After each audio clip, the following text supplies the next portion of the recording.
For almost a year and a half, Lebanon has been assailed by compounded crises, specifically economic, financial, monetary, and banking, followed by COVID-19, and lastly, the explosion at the port of Beirut.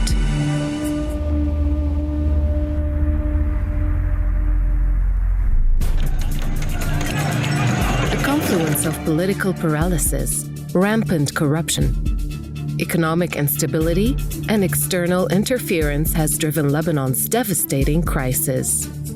Without significant change, there are concerns it could persist indefinitely. With the economy now in dire straits, the parameters which govern the shaping of a new Lebanon need examination. Within Lebanon, there is an active and continuous debate on the subject. The debate so far has ranged from short-term measures to stop the bleeding and unlock donors' support to comprehensive political and economic reforms of the country without any agreement in sight while the crisis deepens. It is time to examine a two-stage approach. The first stage focusing on a minimal program to rescue the financial system, buying time to build a consensus on a full recovery and reform.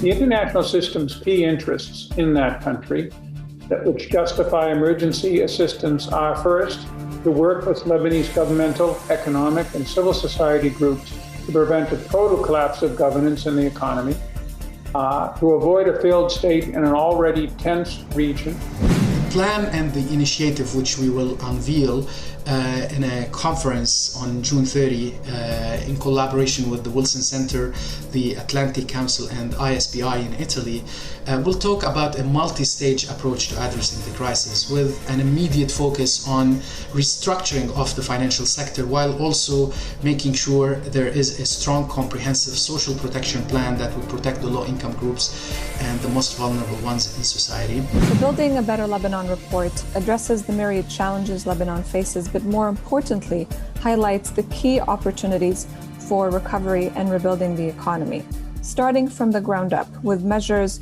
to save the crumbling private sector, especially micro and small businesses, strengthen the entrepreneurship ecosystem in a more inclusive manner with a focus on women and youth, and engage Lebanon's extensive diaspora communities.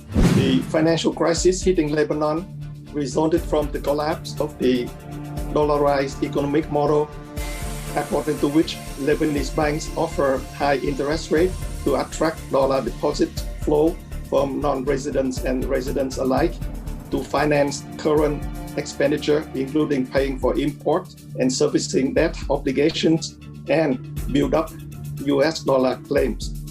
The system became unsustainable. Please join us for a virtual conference to mark the launch of new reports on these topics.